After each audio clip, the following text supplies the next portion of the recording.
Okay, good afternoon, everyone. This is our Friday edition of our series on a prophetic insight, where we are dealing with our Sabbath school lesson. Now we will be live on our FB SDA online study. For those who are following us on FB, welcome. For those who are following us in YouTube, we are happy to welcome you as well. That we are gathered here for one purpose, to study, no, the word of truth that God has given us the privilege of having the message of the hour, where he is preparing actually the people, a people that will fulfill all the prophecies that had been revealed in the Bible and written in the Bible. Because yesterday we discussed that the 1844 is actually the turning point where God's people, the Israelites, now called modern Israel, will be gathered from all nations. And they are living stones that are fit together. And before that happens, there is union, ano? Na kung sana yun po yung atin pong napag-aralan kahapon. That the temple of God will be established, and that is the spiritual temple that you and I will be a part of. Okay, so today, this is our special edition of our study, where we will be dealing with the 10th lesson that we have in our Sabbath school. Okay, so for us to consider our Sabbath school lesson today, I will be sharing to you the PowerPoint as it was always.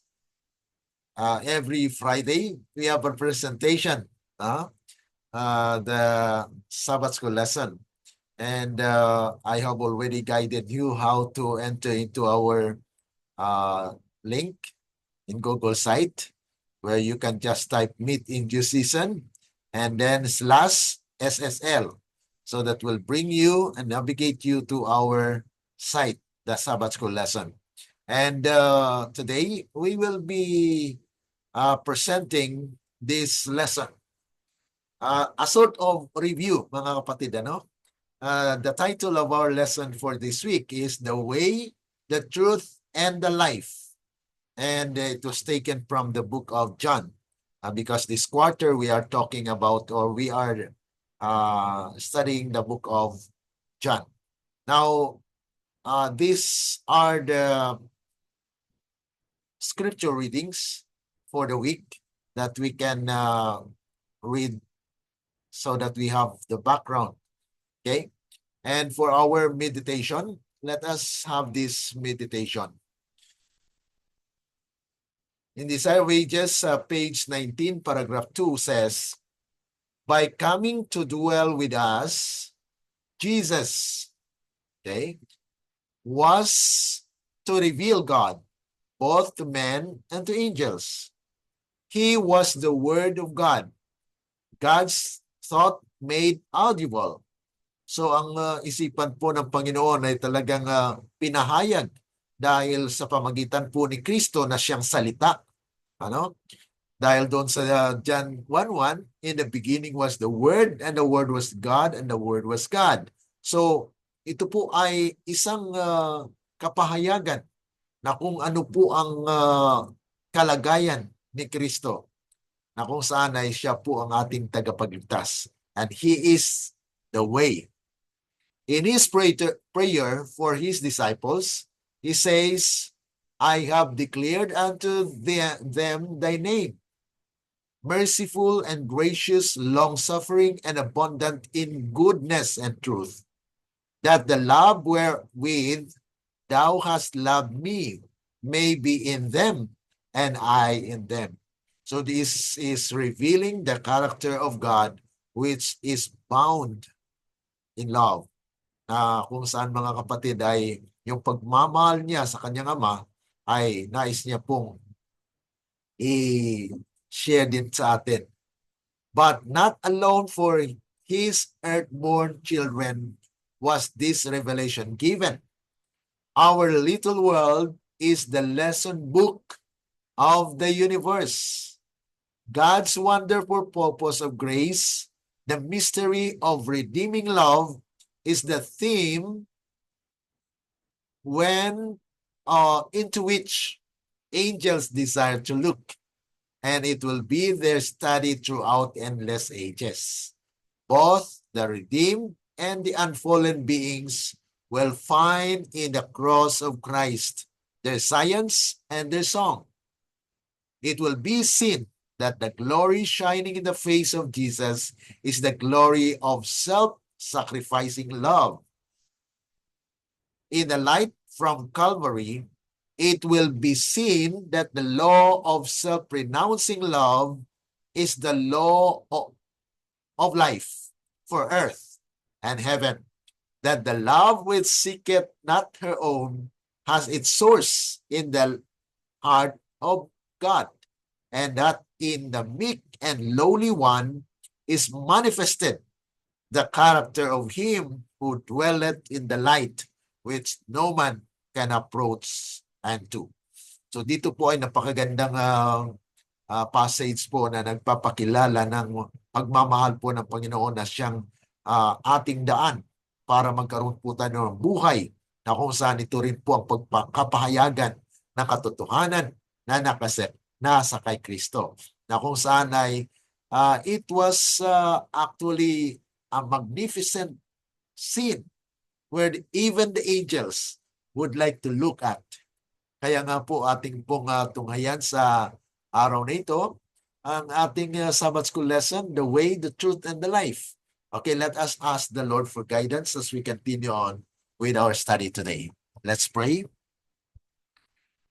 Our dear and kind lovely Father, once again, this afternoon, we would like to submit our lives unto Thee, that may Your Holy Spirit will guide our thoughts, that whatever we learn today will be the truth that will pave us wherein we could understand You, that You are the way and life, where there is no life without You. Kaya Panginoon, kami po ay lubos na nagpapasalamat na kami po ay nagkaroon ng pagkakataon upang makapagpatuloy po ng aming pag-aaral sa inyong mga salita sa pamagitan po ng programang ito, Prophetic Insight Series on the Present Truth. Nawa tulungan ang bawat isa, Panginoon, namin pong maunawaan at we can get some glimpse of truth that will be drawn out from the golden bowl, na kung saan, Panginoon, ay we have considered the spiritual application of our lesson for this week. Thank you so much, O God, for gathering us together virtually, and may You bless our brothers and sisters who are following. And thank You for the guidance. We pray in the love of the Lord Jesus. Amen. Okay. So dito po tayo mga kapatid sa ating pagpapatuloy po ng ating pag-aaral, where we will be digging or dealing with our Sabbath School lesson. Okay? Our memory text found in John chapter 1 verse 18. This is about God's revelation of Himself. So how God revealed Himself? Because no one, sabi po rito, no one has seen God at any time. The only begotten Son who is in the bosom of the Father, He has declared Him. So ang sino mang nakakilala sa Diyos, anak, ay nakakilala sa Diyos Ama. Dahil sila po ay isa. Sabi nga po ni Jesus Christ. So this week's lesson will deepen our understanding of Jesus' role in our faith journey. Encourage them to follow Christ's example in daily life, because we need to have a daily communion with God, because He is the way, the truth, and the life. And Jesus alone is given, mga kapatid, na magkaroon po tayo ng katatagan sa ating spiritual na kalagayan, because we are dead by nature. Okay? We are sinners by nature. And according to the Bible, No one is righteous. No one, even one. So all of us are actually in the state or in the nature wherein we have the tendency to fall on sin. So tayo po ay nawawala at nawala po sa kalagayan na kung saan ito po yung nagdulot sa atin na kinakailangan po natin ng tagapagligtas. Okay? So dito po mga kapatid ay ang ating lesson, ito po ay mga review lang po, no? Para at least you can participate in our Sabbath school lesson. The Sunday part here, I have given you an example. So in this lesson, we are taught, mga kapatid, tayo po ay binigyan ng halimbawa. So He is the way, the truth, and the life. So no one cometh to the Father unless through Him lamang, mga kapatid. Kaya nga po, sabi ni Kristo, dito sa ating lesson, na John chapter 13 verse 3 to 4, ito po actually will make us able to understand more. Jesus, knowing that the Father had given all things into His hands, and that He had come from God and was going to God, rose from supper and laid aside His garments, took a towel and girded Himself. So ito po yung halimbawa na bagamat siya po ay Diyos na nagkatawang tao, ngayon po ay naglilingkod na ipakita niya po ang kanyang pagpakumbaba, humility. Kaya sabi po rito, I have given you an example. Ayon po dito sa kanyang huling paalam, farewell, bago po siya umakyat ng langit, ay talagang mayroon po siyang pinakita na halimbawa, Christ's humility, the washing of feet, and His farewell counsel. So ito po yung isang halimbawa na pinakita po ni Kristo as the way. Okay? At siya rin po yung truth and life. Kaya ito po yung ating lesson this week. On Christ's example of service. Ano po ba yung halimbawa ni Kristo sa kanyang paglilingkod? Christ Himself set the example of humility. Kaya nga po dapat po yung mga Kristiyano ay humble din. He, the Lord of glory, clothed His divinity with humanity, that He might touch humanity. As an example, He washed the feet of His disciples. So ito po ay isang halimbawa na pinakita po ni Kristo na bagamat siya po ay Diyos, nasa larawan na kung saan ay nakita natin yung pagpakumbaba niya po, na kung saan ay nagbigay po siya ng halimbawa ng humility. So on love and service, hindi lang po yung mga kapatid, yung pinahayag niya po na pagmamahal, na kung saan ay sabi nga po doon, ito ay manifestation of the Father's love to humanity as well. And He is willing to be offered as our substitute. Kaya nga po sabi rito, the example of Christ in washing the feet of His disciples illustrate the truth, kasi siya po yung truth, that it is only by humbling ourselves that we can be brought into a proper relationship with Christ. Kaya mga kapatid, kung walang humility po mga kapatid, yung walang pag-acknowledge na tayo'y wala, ay yun po mga kapatid, hindi po tayo nagkaroon ng ugnayan sa ating Panginoon. Na kung saan we need, like Christ, that He was a servant, served the people. Na bagamat siya po ay master, but He served to set as an example that in order for you to master all things, we need also to have humility. Sabi po rito, the whole life of Christ had been a life of unselfish service. Not to be ministered unto, but to minister. Siya po ay hindi para paglingkuran, kundi siya po ay naglingkod. had been the lesson of his every act, but not yet had the disciples learned the lesson. Kaya mga kapatid, mayroon nga sa mga disciples na hindi kaagad naka-learn ng lesson. Much more with us today, na kung saan ay nandito po tayo sa huling mga araw, na kung ang Diyos po ay magpapadala sa atin ng mensahe, ay hindi tayo kaagad makaunawa. At marami pong maliligaw because they are just yung believing in the arm of flesh. Ibig sabihin mga kapatid, kung anong sinasabi ng mga pastor, ay yun na, susundin na.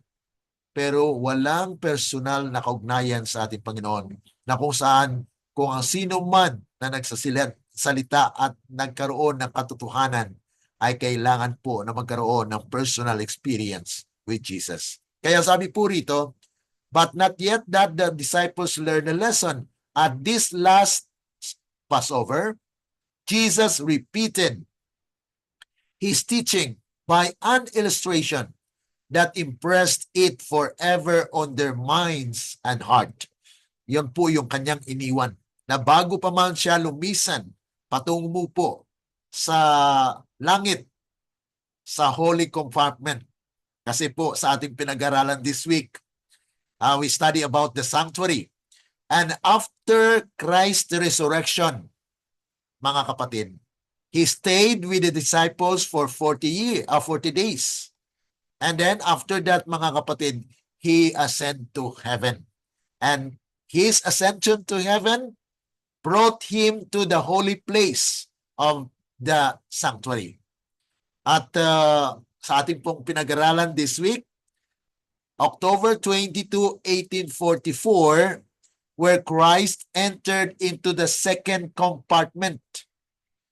Alam po natin sa utos po ng Panginoon kay Moses, balikan po natin konti, Exodus chapter 25 verse 9, na kung saan ay mayroon pong, tama po ba yung teksto natin, na kung saan ay sabi po dyan sa Exodus, or I think that is chapter 8 or 9.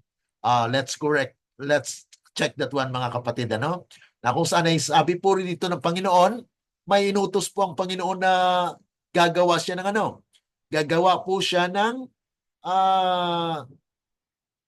sanctuaryo. Okay?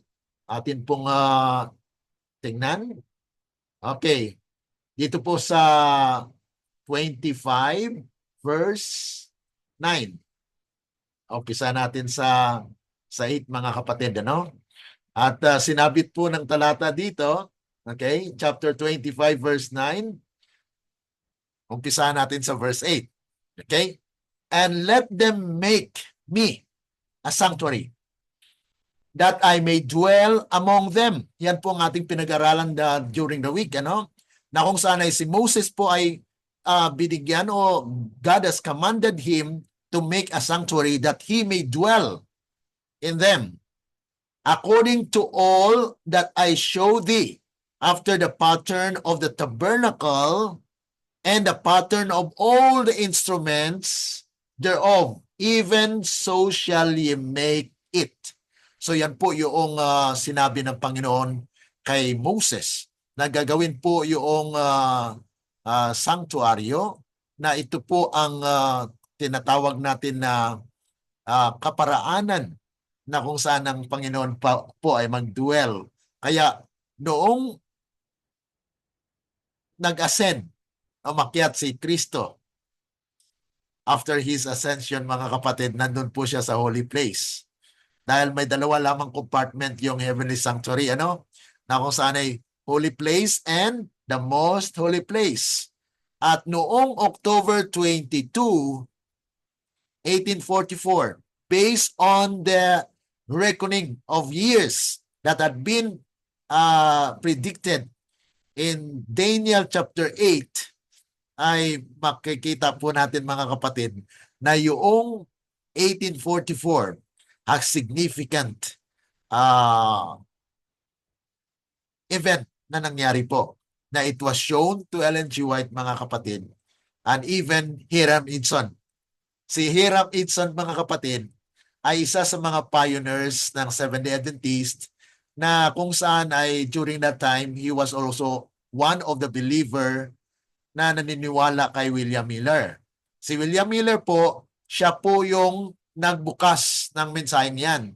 Binasa niya po at pinag-aralan yung Daniel chapter 8. Kaya nga po, he actually predicted first, ang una ng prediction mga kapatid, 1843, darating si Kristo sa lupa.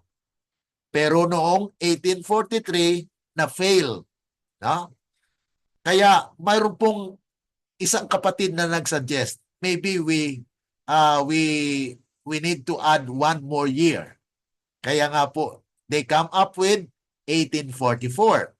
Na kung saan ay yun po yung exact na pagkatapos ng 2,300 years since the command to establish or to rebuild the Temple of Jerusalem. And we have discussed it yesterday that it has a significance because the first message to reestablish, to restore back the Israelites of today. Yun po yung unang mensahe dahil si Ellen G. White po ay nagkaroon ng vision. Okay? Na kung saan si Kristo ay umakyat nga po doon sa langit. Okay? Umakyat po doon sa most holy place at siya po ay tagapamagitan. At nakita niya po mga kapatid na yung 144,000 as the first fruit mga kapatid sa harvest na yan o sa judgment. Okay, so ito po yung pinakita ni Kristo bago po siya umalis ay the example of humility. Washing the feet of his disciples. In performing the act of washing the feet of his disciples, Christ gave evidence that he would do any service, however humble, that would make them heirs with him of the eternal wealth of heaven's treasure. Kung nagawa niya nga po na naialay ang kanyang buhay, ang atin pa kayang kaligtasan, mga kapatid, na magagawa niya po kung ano ang ating kinakailangan.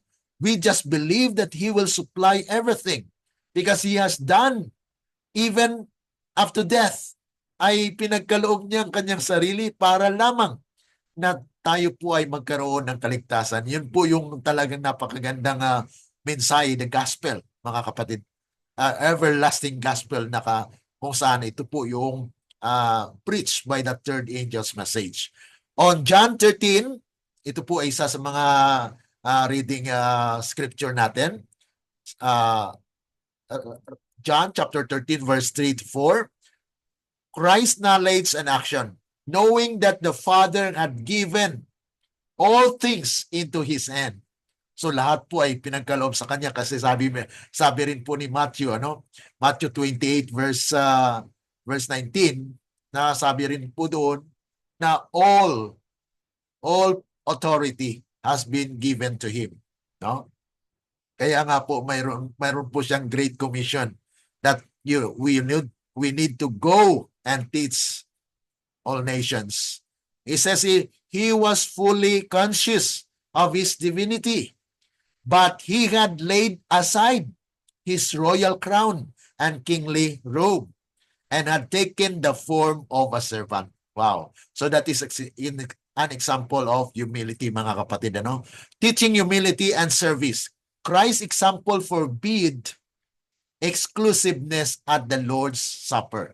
Ibig sabihin, mga kapatid, ay talagang lahat po, it teaches us that the hour of greatest spiritual privilege is the hour of greatest peril. Pride and self-seeking cause discord and dissension. Bagamat na alam niya po na nandoon si Judas. Okay? So si Judas ay talagang siya po ang nagkanulo sa kanyang master, kay Jesus. But he did not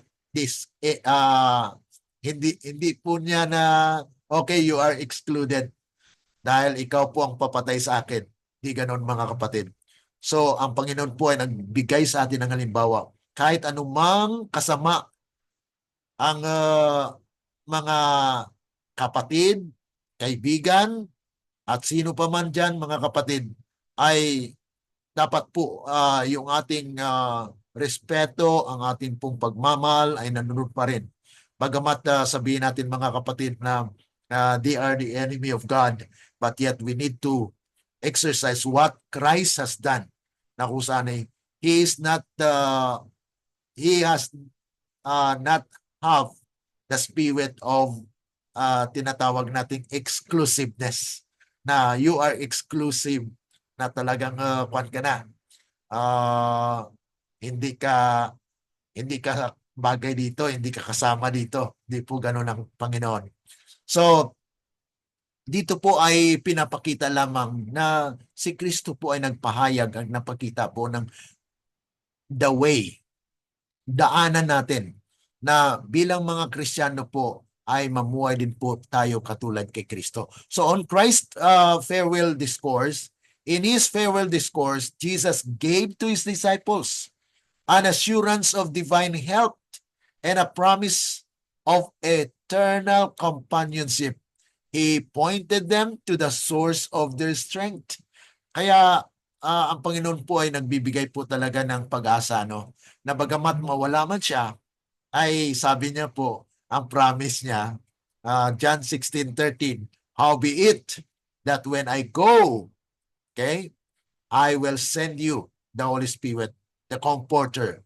The Comforter, mga kapatid, yun po yung mag-comfort sa atin in times where we are discouraged, that we feel that we need to have a companion, and that is the Holy Spirit that He actually promised that when the truth comes, it will comfort us. So ang katotohanan po ay siyang magko-comfort sa atin, at may nagsasabi nga po na yung Espiritu na yon ay si Kristo.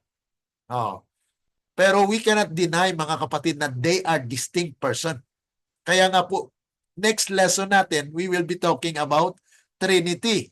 About the tatlong yung that Godhead, mga kapatid, the Father, the Son, and the Holy Spirit. Pero dito po, mga kapatid, ay pinapakita na si Kristo po, ang love ni Kristo, sabi rito, the love of Christ is to control our hearts. As a sacred trust, it is to be kept pure and holy. Ito po yung if we have that Spirit of Christ, we are humble enough, then we let God control us. Kasi may mga tao, mga kapatid, they accuse God na ang Diyos daw po ay nagko-control. Na para bagang robot na tayo, na hindi na tayo, kahit pagpili natin, paggawa natin, ay kailangan siya pa rin na mag-control sa atin. Mga kapatid, hindi pa tayo yun. Siya yung creator.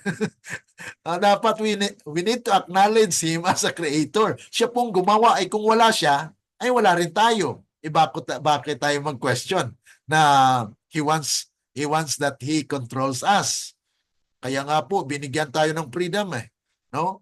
Freedom of choice. Na kung saan ito po yung exercise natin individually, hindi po by corporate. Kasi minsan, sabihin natin, pag hindi ka magsali dito sa Seventh-day Adventist, ay hindi ka na maligtas, mga kapatid. Yes, it is true, but it is not the way.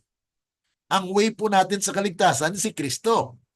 Pero ang sabi po ni Kristo, hanapin ninyo, saliksikin ninyo, alamin ninyo ang aking kalooban. Kung kalooban niya na mangilin tayo ng Sabat, hindi hanapin natin yung nangingilin ng Sabat. Ano? So, at kung sino po yung tunay na sumusunod sa kalooban, thus saith the Lord, hanapin natin yon. No? So, yun po yung freedom na pinagkaloob po ng Panginoon. Binigyan po tayo ng pagkakataon. Ano? God is actually a God of love, mercy, and justice, mga kapatid. Kaya sabi rito, He makes the way. The way for, actually for 3.5 years, He serves. Pinakita niya po kung how we got to serve humanity. Jesus had been trying to teach them of true leadership. Na kung saan in His last night with them, He did so by using an example they would never forget. Yun po ang katalagang legacy ni Kristo. Ano, na bago pa man siya umalis, ay mayroon po siyang iniwan na such humility should be a hallmark of followers of Jesus. So if we are humble, mga kapatid, then we are just proclaiming that Jesus is the way. Yan po yung punto doon sa ating lesson. Ano? Monday na lesson natin, the assurance of His return. Ito na po. Yung bago pa man siya umalis, ay mayroon po siyang assurance na kung saan ay, okay, bago ako umalis, okay, bigyan ko kayo ng halimbawa. Pero itong halimbawa na aking ibibilin sa inyo ay gawin nyo in remembrance of me. So ibig sabihin, mga kapatid, daily po yun. Hindi lang po na communion, yung pagkain ng ostias or pag-drink ng ng grapes. It's just a symbol. But the focus here, mga kapatid, is that we need to have a daily communion with Jesus, na we are drinking His blood, eating His flesh. Ibig sabihin niya, mga kapatid, hindi tayo barbarian or hindi po tayo aswang. Yan po ay spiritually. That we are drinking His blood because He suffered for us. His blood has been shed so that we have eternal life.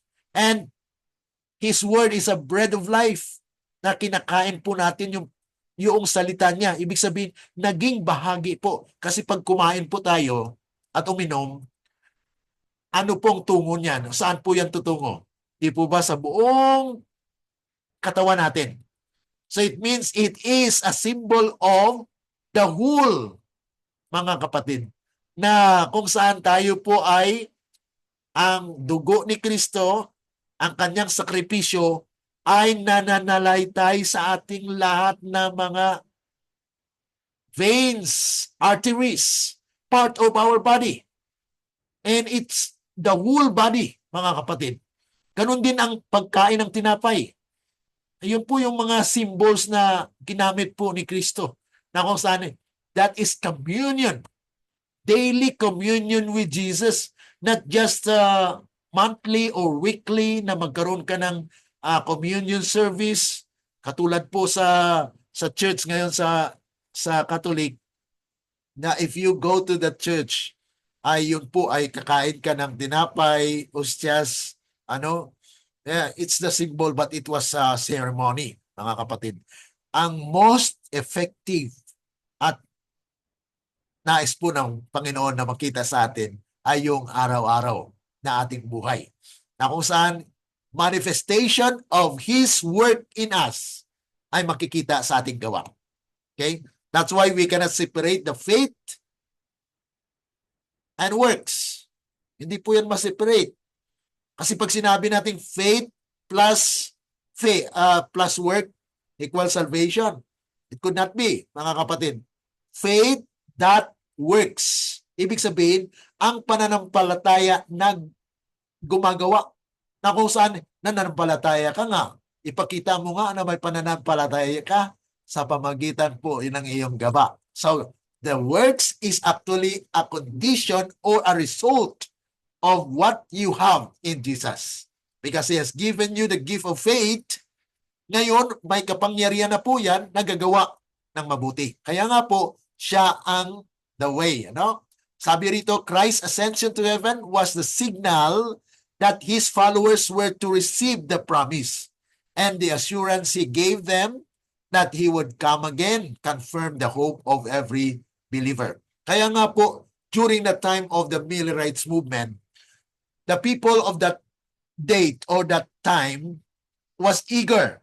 Kaya sinabi doon sa Revelation chapter 10, verse 11, na binuklat yung little book.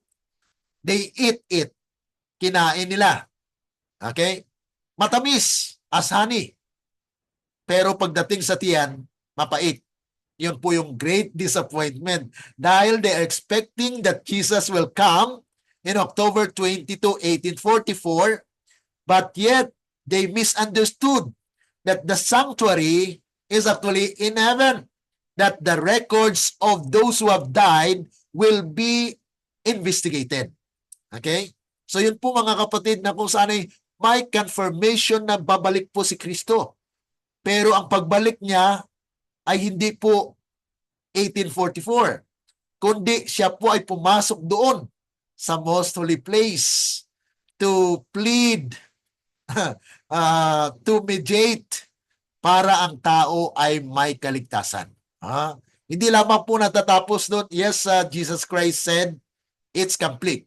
It's finished. Di po ba? Sabi niya sa 7 palabras na kung saan ay sabi niya, it is finished. Ibig sabihin, natapos na ang kanyang substitutionary offering. Because he has died. Namatay po siya. At ngayon ay yan po yung fulfillment na lahat ng mga seremonyas in the Old Testament sa templo, sa sanctuary, mga kapatid, na di-offer. Pero mga kapatid, itong pag-offer niya sa lupa ay ipatuloy niya po sa langit. Okay? Kaya umakyat po siya sa langit at yun po sa first compartment, the holy place. At pagdating po ng 1844, based on the prophecy that we have studied, ay nagkaroon na po ng investigative judgment for the dead. And it will proceed to the living. When the fourth angel's message came, then that's the message, mga kapatid, na there will be an investigative judgment for the living. And we need to be prepared. Kaya mayroon pong sighing and crying. Sighing means for our sinful declension. Crying means share to others and warn others as well. So the exact time of Christ's second coming is not revealed at the time. Okay? The time is not to be so definitely known that anyone shall make a preparation for the last trial by sowing or reaping.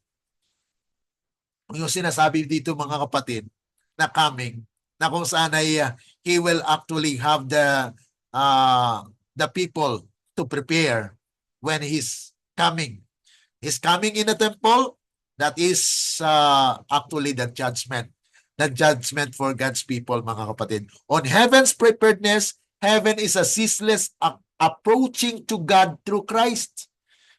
The longer we are in the heaven of bliss, the more and still more of glory will be open to us. So yun po mga kapatid na kung saan ay the more knowledge as well, the more we study the Word of God, the more we see that we are not worthy. Dahil nakikita po natin yung sinfulness of sin. Kung gaano kasama ang kasalanan. And that caused Christ to die on the cross. Kaya mga kapatid, the Christ consciousness of His mission. Ang mission ni Kristo ay, He was actually, sabi rito, Jesus knew that His hour was come. He Himself was the true Passover Lamb. Kasi during that time, according sa pinag-aralan po natin sa 2,300 days, at the middle of the 1 week, the middle of the week, He will be cut off. That is Hebrews chapter 9, na 24-25. Na at the middle of the week, we will be cut off. And that actually the crucifixion of Christ, where He was in the shadow of the cross and the pain was torturing His heart. Na kung saan ay sa Passover, on that day, the Passover was eaten, He was to be sacrificed. So, at the same time, ng ceremonial laws o ceremonial na pagkaroon po nila ng Passover, ay yun din po ang panahon na kung saan ay si Kristo po na-offer. Kaya, the temple was rented into two. Na napiyak po, na torn into two yung temple. Because that's the end. That's the end of the offering or the ceremonial, which it was actually crucified. Yan pong sabi sa Colossians, di po ba? na the laws had been crucified or has been hung on the cross. But these are just the shadow. The shadow of the fulfillment where Christ, kaya yung ceremonial law po, yun yung napako. Yung commandment, yung 10 commandments mga kapatid, hindi po napako. Yun. Dahil yun po ay utos ng Panginoon na kanyang character na kung saan ay na-establish so love. Love for God and love for man. Okay? So, the assurance of His return ay talagang before His departure, okay, katulad po kay Juan, di ba? MacArthur, I shall return. Pero ang Panginoon po, sabi niya, I will return. Okay? Announcement of Jesus' departure troubled the apostles. Where was Jesus going? He said, to prepare a place for you. Okay?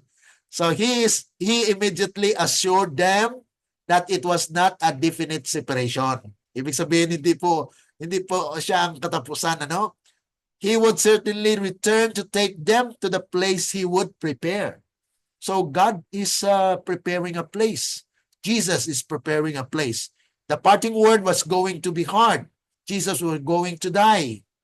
Oh, once resurrected, he would remain with them for only a few days. Sinabi natin na 40 days, ano?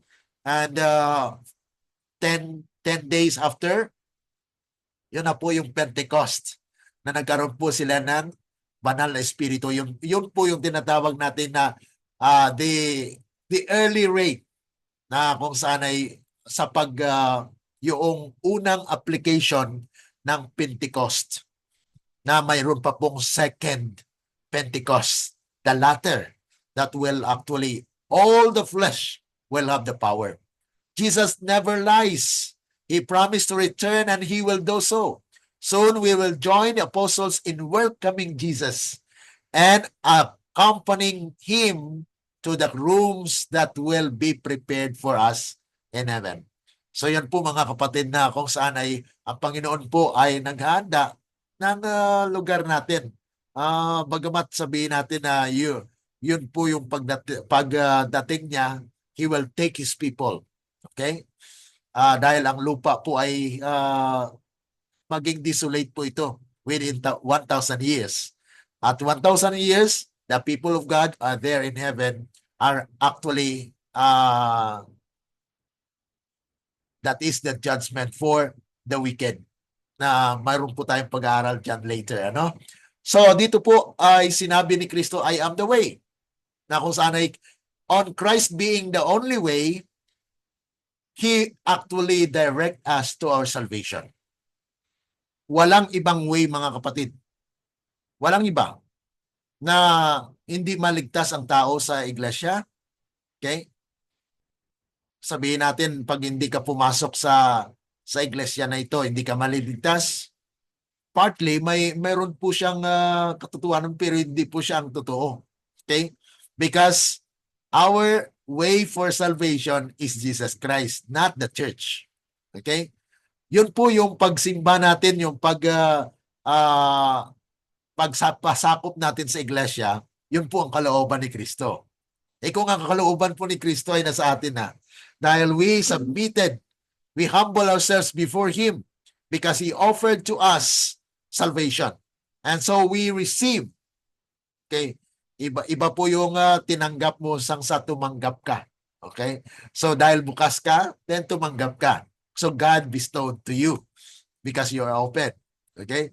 Pero may mga tao, mga kapatid na close ayaw nilang tumanggap. Okay? So yun po mga kapatid yung may mga tao na kahit anong sabi mo or salita mo, share mo yun ng message, you cannot insist. No? We cannot insist mga kapatid dahil hindi po sila tumanggap, ano? So there is somewhat personal na kung saan ay ito po ang naghatid sa marami na sila po ay na destroy or nawala because they have not receive the Spirit of God. Kaya sabi po rito, kahit si Thomas nga po ayaw niya pa maniwala. Gusto niya ng more evidence. Kaya nga po, pinagbigyan ng Panginoon na kung saan ay his desire to know was actually fulfilled. And satisfied. And so, he believed more. Kaya nga po, he declared himself to be si Kristo po. Na pinahayag niya na I am the only way. Walang ibang daan, mga kapatid. No? Kasi sa ibang mga mananampalataya, ay sabi nila ay dadaan ako kay mother niya kasi ang mother, this is actually the human planning na kung saan ay mother yan na mapakiusapan niya yung anak niya. No, mga kapatid. Mary right now is dead. No? She is in the grave. So how can she pray or ask Jesus? Na wala pong record sa Biblia na kung saan ay the mother of Jesus, which is Mary, is in heaven already. No, we cannot find that one. So yan po mga kapatid, Christ is only our path to heaven. In Christ is life original, unborrowed, underived. He that hath the Son hath life. Kaya siya po yung buhay. The divinity of Christ is the believer's assurance of eternal life. Yan po yung sa lesson natin. No? Christ as the exclusive path to salvation and truth.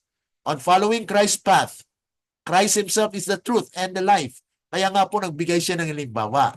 Kaya kasundan siya. No? Kaya yung ating pamumuhay ngayon, kung si Kristo po sa atin, ay si Kristo na po ang makikita, hindi na po yung sa atin ang ating buhay. Yes, you are personally acting the life that is of Christ. Dahil tayo po ay binili. Binili po ng dugo ni Kristo. Kaya nga po pasalamat tayo na mayroon po tayong pag-asa. So the only path to eternal life, the world's Redeemer, the only begotten Son of God, has identified himself with man's necessity. Sa lahat po ng sari ng yung pagsubok, ay naranasan po ni Kristo yan. Na within 30 years, imagine, mula nung naipinanganak po siya, ang record lang po ay parang mayroong gap, na at the age of 8, ay napahiwalay po si Kristo sa kanyang magulang. Ay doon pala pa siya sa templo. Okay? Pero from that stage, from 8 to 30, ay wala pong record, para bagang mayroon pong kinubli, Pero mga kapatid, ang napaka-importante dito ay noong nagsimula po siya na magkaroon ng public ministry. That was when Jesus was baptized at the age of 30. Okay? Yan po yung 27. Doon po sa ating chart sa 2,300 days na kung saan ay he was baptized 27 AD. Okay? He was crucified at 31. Okay? So yan po yung mga kapatid yung ministry ni Christ. 3.5 years of public ministry. Yan lang po ang paglilingkod niya. Pero before his life, mga kapatid, he has been tested. Okay? Kaya nga po na natagpuan po na hindi worthy si John to take the sandal of Jesus. But, mga kapatid, yan po yung humbleness din ni John the Baptist. That he must increase, I must decrease. So yan po mga kapatid ang mga halimbawa ng humility. So in this lesson, we can also have the knowledge of the Father sa pamagitan po ni Kristo. So doon sa John chapter 1 verse 18, no one had seen God. Ang tinutukoy po dito ay yung Ama. Okay? Because sinabi doon, the only Son of God revealed Him. Ibig sabihin, pinahayag ni Kristo ang Diyos. So ibig sabihin, pag nakilala po natin si Kristo, nakita natin siya, we understand Him, then we can also know the Father, because yun po mga kapatid, sinasabi na they are one. Na kung saan ay on the unity of the Father and the Son, the Father is in the Son, and the Son is in the Father. If Christ is in you, ito rin po yung pinapaunawa sa atin. Bagamat hindi natin nakikita si Kristo by faith, it is Christ in us that is working for us. That's by faith. Kaya para sa iba mga kapatid, that is very, very, tawag nito, impossible. Imposible. Pero mga kapatid, yan po ang salita ng Panginoon. Dahil ang salita pong ng Diyos, the Word is Christ.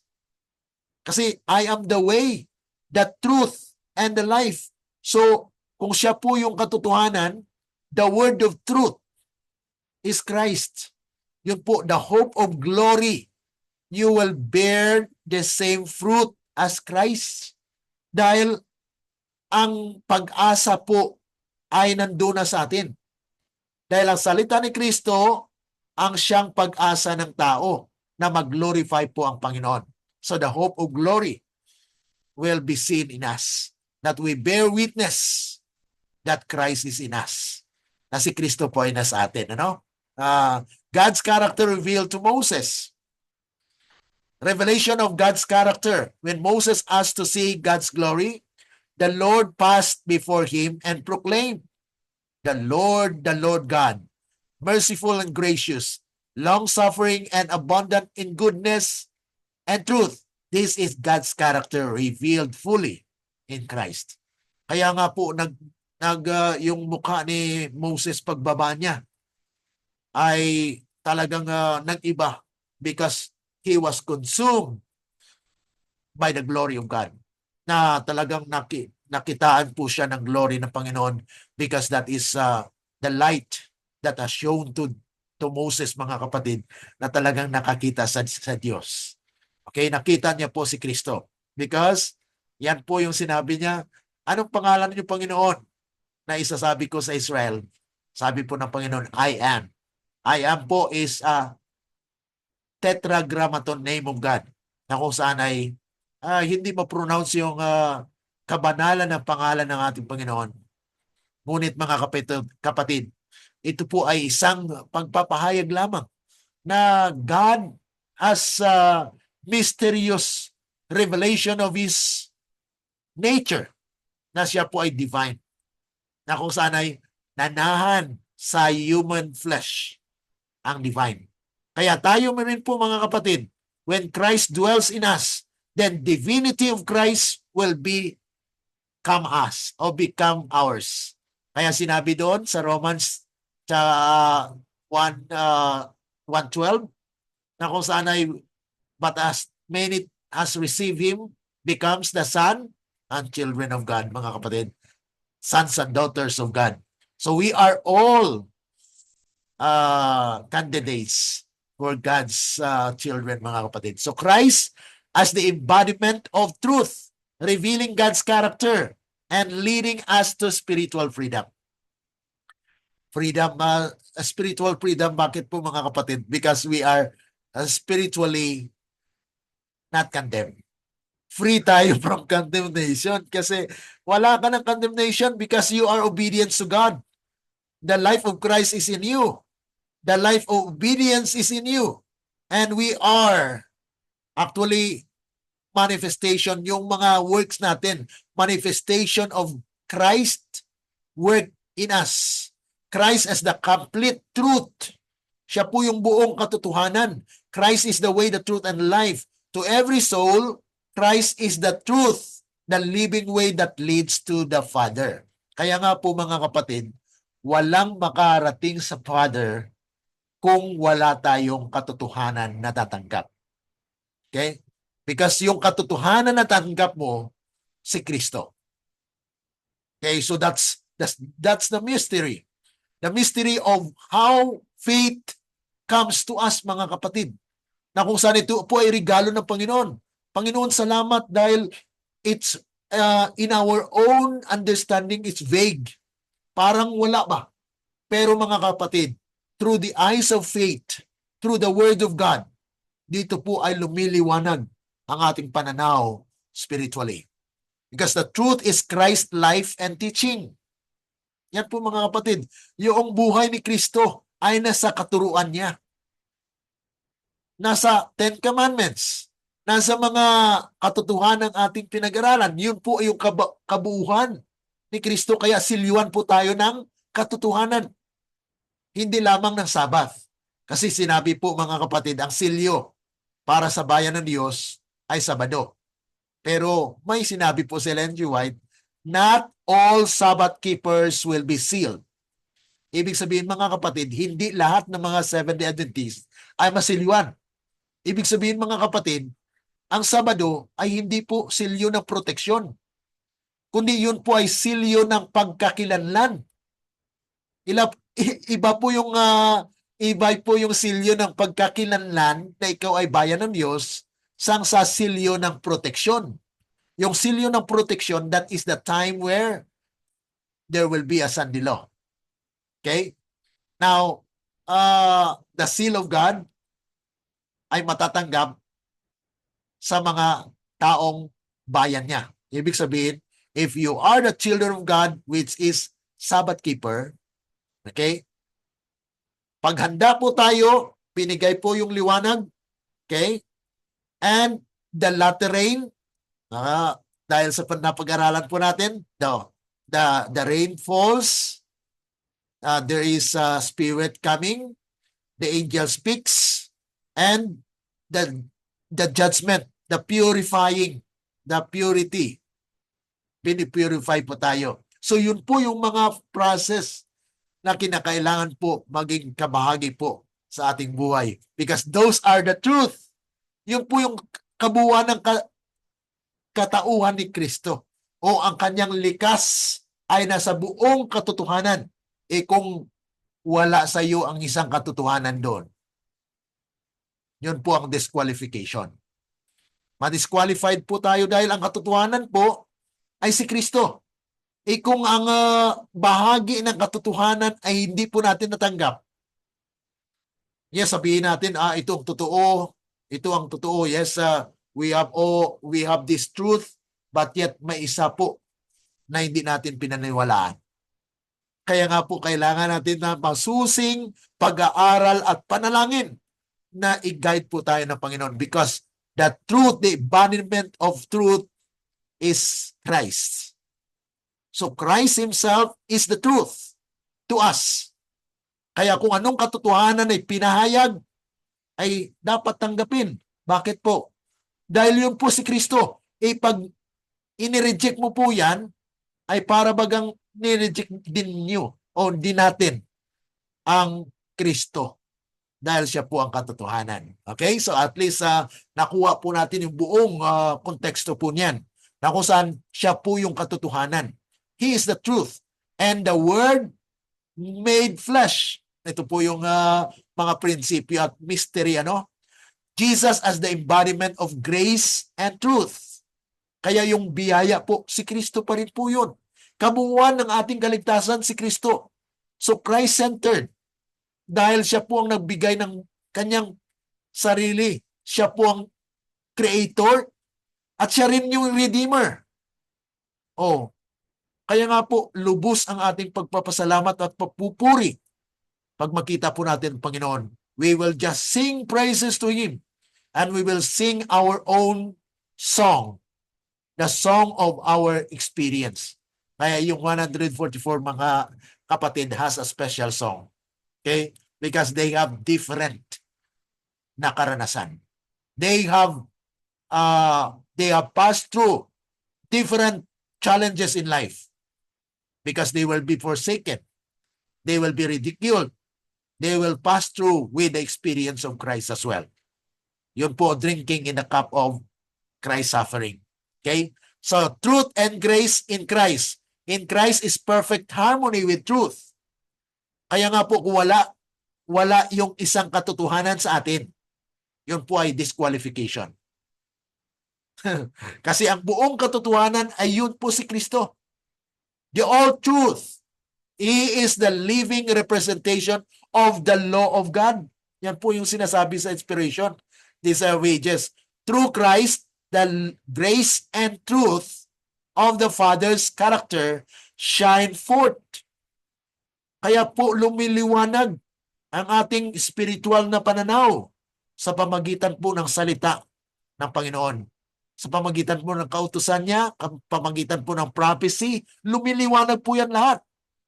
Yan po yung embodiment of the law, of the character of God, of the truth, na kung saan siya lamang po mga kapatid ang ating pag-asa. So Jesus is the embodiment of grace and truth. In Christ, ito na nga po mga kapatid, perfect harmony. Na sabi pa po rito sa John 8:32, the truth shall set you free.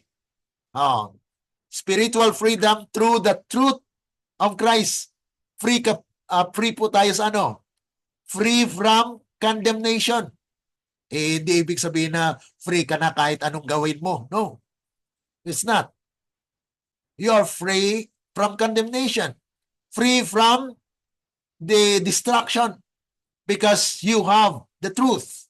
Yun po yung the truth set you free. Ibig sabihin ang katotohanan ay nagligtas sa atin, nag-separate sa atin. Now we are sanctified by the truth. We are set aside na kung saan ay tayo po niligtas. Liberating power of truth. Yan po mga kapatid. So ang katotohanan po ang nagsalba sa atin. Okay? So kung atin pong nireject ang katotohanan, ay para bagang hindi mo hinawakan yung salbabida. Pag sa dagat ka po, ay hindi ka marunong lumangoy at mayroon pong nagliligtas sa iyo, tinapunan ka ng salbabida, ay hindi mo hinawakan, di patay. So yun po mga kapatid, na yung liberating power of truth, na kung saan ay binigay na yung katotohanan sa atin, pero hindi po natin pinaniniwalaan. At yun po mga kapatid, it will condemn us. So tayo mismo mga kapatid ay nag-reject ng ating kaligtasan. Okay? So freedom through obedience to truth. Okay, so may freedom tayo to obey God. Obedience, the service, and allegiance of love is the true sign of discipleship. Ay, kung disciple ka ni Kristo mga kapatid, sabi ni Kristo, John 14:15, if you love me, keep my commandments. So ang pag-keep po ng commandments ng Panginoon is a manifestation of the love that we have for our Master. Yan po mga kapatid, the sign of discipleship. In Colossians chapter 1 verse 16 and 17, Christ's preeminence and authority. Christ as creator and sustainer, the source of all truth. Christ's supremacy in creation. Siya po ang kasama sa creation. In Christ is life. Original. Ito po yung paulit-ulit, na kung saan ay he has that original talaga. Wala siyang pinanggalingan. Exist po siya mismo, mga kapatid. Christ hold all things together. So all things, it comprises all the universe. It is His power. Yan po yung Panginoon natin, ang Diyos natin napakalawak. If we have the big problem, it is just small, mga kapatid. Maliit lang yan because we have a bigger God who actually encompass everything. So in John chapter 8 verse 44 to 46, truth versus lies of the enemies. Kasi sinabi dyan ni Kristo mga kapatid na yung mga sinungaling, ang kanilang father po ay si Satan because Satan is the enemy. Okay? So the source of truth and deception. So kung madisip po tayo ay talagang kasama tayo doon sa liar, kay Satan. Satan is the author of falsehood. Kaya kung mali po ang ating pinaniniwalaan, then we are the disciples of Satan. Kaya napakakwan po yan, sagrado po yan. Victory, truth, truth. Magkaroon lamang po tayo ng tagumpay kung tayo nasa katotohanan. Because ang katotohanan po ay si Kristo. Okay? So yun po yung mga kapatid, yung talagang compacted. Compacted na katotohanan po dito sa doktrina ng ating kaligtasan. Na kung saan, where to find the truth? Saan po ba natin matagpuan yung katotohanan? The Bible reveals Christ. And a true understanding of Scripture leads to Him. Yan po mga kapatid. Kaya pinag-aralan po natin ng masinsinan. Diligent dapat yung pag-aaral po natin ng Biblia. Kaya nga po itong pinag-aralan po natin is prophetic insight na malalim po siya, pinahayag po siya ng Panginoon sa atin.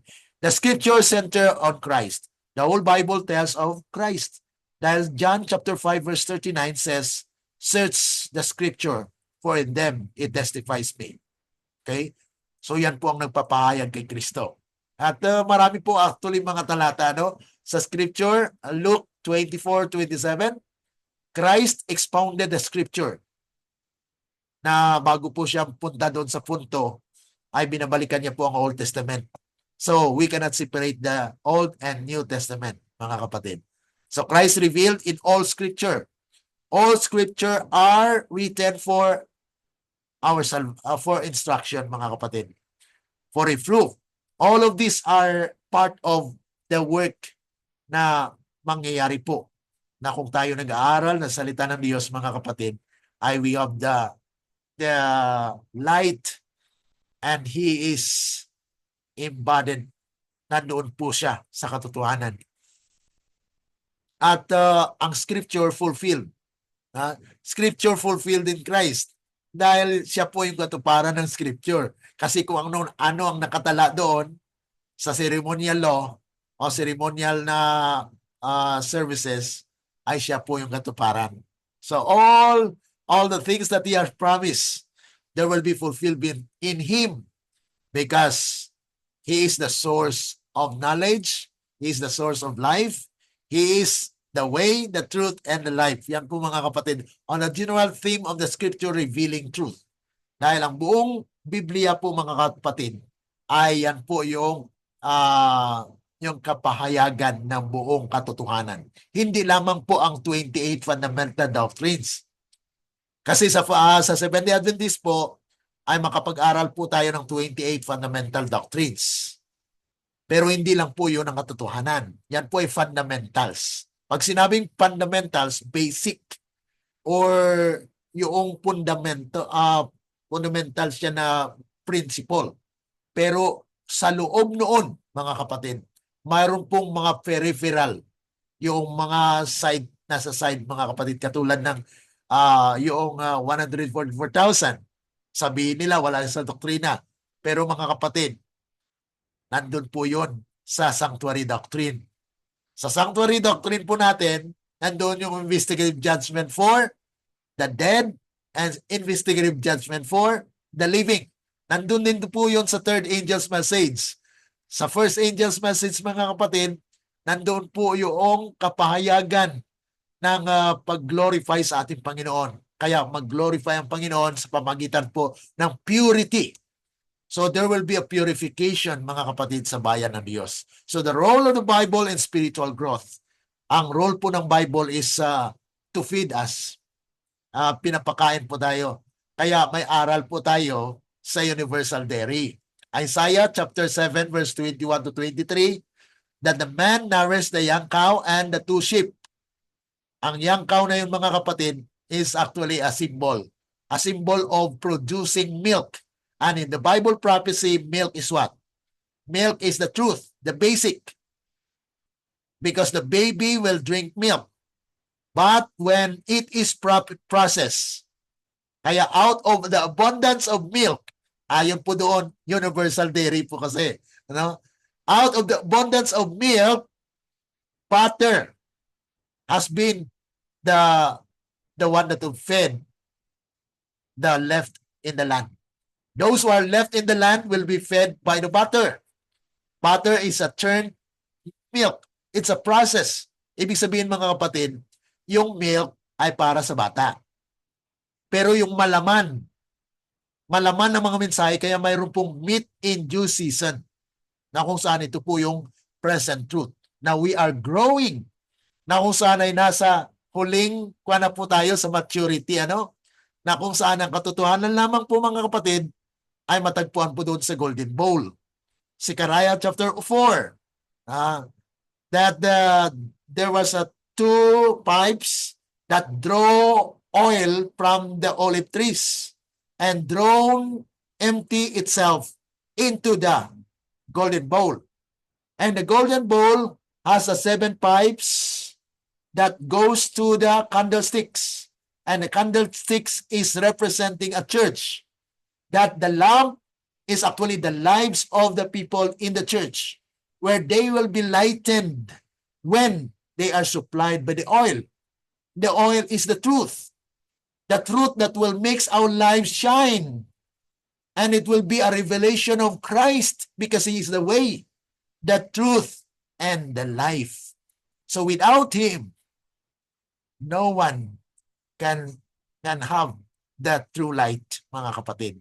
Kaya, just review our lesson, mga kapatid. It is actually, it has more passages from the Spirit of Prophecy that I've added in our lesson to emphasize that there are things that we need to learn more on the spirituality of our lives as in connection with the life of Jesus. Na kung sana sa Kanya lamang po mga kapatid yung liwanag. May mga additional insight po tayo dyan sa ating Sabbath School lesson. But we don't have enough time. It's already extended time actually. Na kung saan there are questions to be answered here. But I have already discussed. Kaya nga po ay pasalamat tayo sa Panginoon. Now we have this privilege and time to review the Sabbath School lesson. We might not grasp everything, but the important things, mga kapatid, na ating makuha dito ay the all in all, ang ating kaligtasan ay nasa kay Kristo lamang. Okay? So any reaction po? Ang ating mga kapatid po na kasama natin sa virtual dito sa Zoom po ay wala because they have appointment or they have travel, whatever. But they will be following us on our live. And they can also review it in our YouTube. Okay, so thank you so much, Sister Susan, for attending today. For our brothers and sisters who are following, our friends are following in FB, those who are living far from Finland, Italy, Australia, Nepal, Zambia. Those are countries that we have brothers and sisters who are following. And in the Philippines, and also here in Thailand, there are also followers that have been blessed with our Sabbath School lesson review. Okay? So kung wala na po, any reaction, any question? Wala po? Okay, Sister Susan? Sige po. Meron po. Okay, sige po. Yung pong kabuuan ng prophetic insight ay si Lord Jesus. Yes po. At wala pong pwedeng pumantay sa Kanya dahil siya lang nagbigay ng spirit of prophecy. Opo. The testimony of our Lord Jesus Christ. Kaya napakahalaga po pala na matutunan ang mga salitang ito na wala po talaga sa SDA. Hindi ko po talaga yan naririnig. Opo. Kasi wala po silang 144,000 na binabanggit. Kaya salamat po na sa pagtuturo ng purification of the heart. Tanging siya lang ang makagagawa. Amen. Yan po ang kabuuan po talaga ng salvation is Christ-centered. Yan po yung tinatawag natin. May subject po actually sa theology, no? Christology. Mayroon din pong missiology, di ba? Ang missiology is more on mission oriented, but when you are studying Christology, ay more on Christ-centered. na kung saan ay si Kristo po ang kabuuan ng ating kaligtasan. Mayroon pong study din na soteriology. Yung soterio means about salvation. We need also to grasp those teaching actually. But the most important is yung prophecy. Kasi ang prophecy po, kaya sabi doon sa the Revelation chapter 1, di po ba? Chapter 1 verse 3, blessed are those who read and follow, observe. Yung sino po yung patuloy na nag-aaral at tinitingnan po yung mga pananaw sa hinaharap. Yan po yung mga taong mapalad because they are prepared. So kaya tinawag po tayo na Adventist. Okay? Tinawag po ng ating church actually Seventh-day Adventist na kung saan ay they are observing the Sabbath day and they are waiting for the second coming of Christ. But our church has become tame and voiceless. Hindi po nila tinanggap yung fourth angel's message. Kaya nga po medyo kulang. At may kulang po talaga kasi yung fourth angel, I will give force and power to the third angel's message. So without that power, mga kapatid, ay kulang po. Hindi po natin makuan yung garantiya yung ating kaligtasan kung ang buong katotohanan ay wala. Ibig sabihin mga kapatid, we will be sealed by the truth that God had given, and it is Christ ang kabuuan. The embodiment of all prophecy, the embodiment of all studies, the embodiment of all doctrines is Christ. Kahit yung biyaya, yung gawa, lahat po yun. Yung ating gawa, si Kristo po yung gumagawa niyan. So it is all in all because He is the Creator. He is all the origin of all things. Kung wala po siya, wala nang exist na sa lupa. So we need to acknowledge that one. Now we are nothing. Once na we acknowledge that one, mga kapatid, ang Panginoon po ay nasisiyahan. Bakit po? Because we need something. If we are nothing, then we recognize it. Panginoon, kulang ako. Bigyan mo po ako, Panginoon. Yan po ang nais ng Panginoon na atin pong hilingin sa Kanya. Panginoon, walang-wala ako. Kayo po ang magbibigay sa akin. Kaya ang mapupuri po ang Panginoon. Dahil tinanggap mo na wala ka eh. Ngayon kung tanggapin mayaman ko, may magagawa ko. Kung hindi ako magpasakop dito, hindi ako maliligtas. So para bagang you are boasting that you have chosen when in fact it is God Himself who works in you. Yan po yung very, very kwan po siya. Medyo mahirap siya unawain. Pero kung tinatanggap po natin na we are nothing, that is a sign of humility, mga kapatid. You humble yourself. Si Kristo nga po may-ari na lahat ng bagay. Pero inari niya na siya'y mababa. He became human and died for our sins. Kaya pasalamat po tayo mga kapatid sa biyaya at pasalamat po tayo sa Panginoon sa pamagitan po ng ating panalangin. Tayo po ng panalangin. Dakila at mabagin po naming Ama na nasa langit ka, sa hapong ito kami po ay lubos na nagpapasalamat sa mga katuruan na amin pong napag-aralan na kayo po ang embodiment of all truth, even the prophecy, Panginoon. Kayo po ang nagpahayag nito. Kaya nga po aming hinihiling at pinasalamatan kayo na patuloy na kayo po ay mangusap sa amin dahil wala po kaming kakayanan na maunawaan ang mga bagay spiritual.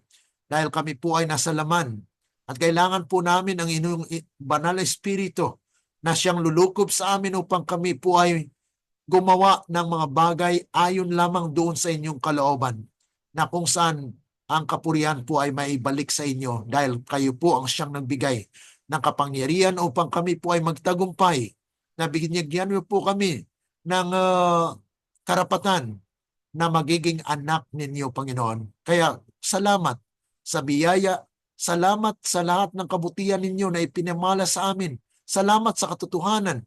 Salamat sa daan na inyong